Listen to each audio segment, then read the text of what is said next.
பாட்டிலுக்கு 10 ரூபாய்னு பாடிட்டு 50 ரூபாய் ஏற்றும் விஜய், தனியாருக்கு டாஸ்மாக், மது விரும்பிகள் ஷாக். தமிழகத்தில் டாஸ்மாக் மூலம் விற்பனை செய்யப்படும் மதுபானங்களின் விலையை மீண்டும் உயர்த்த அரசு பரிசீலித்து வருவதாக தகவல்கள் வெளியாகியுள்ளன.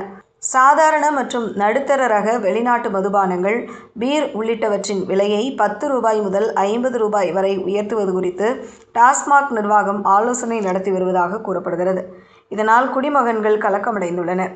2026 தமிழக சட்டசபை தேர்தலில் மிகப்பெரிய வெற்றி பெற்று தமிழக வெற்றிக் கழகத்தின் தலைவர் விஜய் தமிழ்நாடு முதலமைச்சராக பொறுப்பேற்றிருக்கிறார்.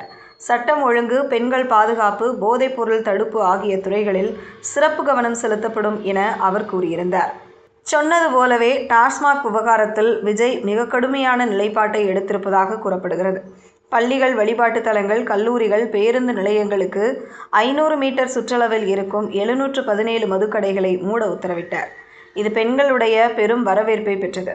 இது மட்டுமல்லாமல் 21 வயதுக்கு உட்பட்டவர்களுக்கு மது விற்கக்கூடாது என்று ஏற்கனவே இருக்கும் விதியை மிக கடுமையாக பின்பற்ற வேண்டும் என உத்தரவிட்டுள்ளார். இந்த நிலையில் மது விரும்பிகளை கட்டுப்படுத்தும் வகையில், அரசுக்கு கூடுதல் வருவாயை ஏற்படுத்தி தரும் வகையிலும் தமிழகத்தில் டாஸ்மாக் மூலம் விற்பனை செய்யப்படும் மதுபானங்களின் விலையை மீண்டும் உயர்த்த அரசு பரிசீலித்து வருவதாக தகவல்கள் வெளியாகியுள்ளன. தமிழகத்தில் தற்போது 4000த்திற்கும் அதிகமான டாஸ்மாக் மதுபான கடைகள் செயல்பட்டு வருகின்றன.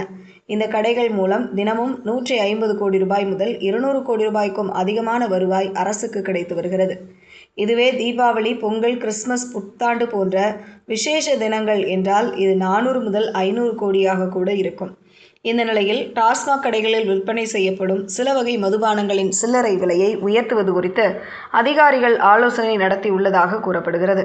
குறிப்பாக விஸ்கி, பிராண்டி, ரம், வோட்கா போன்ற இந்திய தயாரிப்பு வெளிநாட்டு மதுபானங்களின் சில பிரிவுகள் மற்றும் பீர் வகைகளின் விலையில் மாற்றம் செய்யப்படலாம் என்று தகவல்கள் வெளியாகியுள்ளன. தமிழகத்தில் விஜய் அரசு பொறுப்பேற்ற பிறகு மதுபான உற்பத்தி நிறுவனங்களிடம் வசூலிக்கப்படும் சில கட்டணங்களில் மாற்றம் செய்யப்பட்டுள்ளது. இதனால் உற்பத்தி மற்றும் விநியோக செலவுகள் அதிகரித்து உள்ளதாக மதுபான உற்பத்தியாளர்கள் அரசிடம் தெரிவித்துள்ளனர். மூலப்பொருட்களின் விலை உயர்வு, போக்குவரத்து செலவு, பேக்கேஜிங் செலவு உள்ளிட்டவை கடந்த சில மாதங்களில் கணிசமாக அதிகரித்துள்ளதாகவும், தற்போதைய சில்லறை விலையில் விற்பனை செய்வது சிரமமாக இருப்பதாகவும் நிறுவனங்கள் வலியுறுத்தியுள்ளன. இதன் அடிப்படையில்தான் விலையை மாற்றுவது குறித்து அரசு பரிசீலித்து வருவதாக கூறப்படுகிறது. அது மட்டுமல்லாமல் இதற்கிடையில் மாநிலம் முழுவதும் 717 டாஸ்மாக் மதுபான கடைகள் மூடப்பட்டதும் விலை உயர்வுக்கு ஒரு காரணமாக பார்க்கப்படுகிறது. வருவாயை அள்ளித்தந்த டாஸ்மாக் கடைகள் மூடப்பட்டதால் அரசுக்கு கிடைக்கும் வருவாயில் ஏறக்குறைய பாதிக்கு பாதி குறைந்துள்ளதாக அதிகாரிகள் சொல்கின்றனர். அந்த வருவாய் இழப்பை ஓரளவு ஈடுகட்டும் வகையிலும் மதுபான விலை உயர்வு குறித்து ஆலோசிக்கப்பட்டுள்ளதாக தெரிகிறது.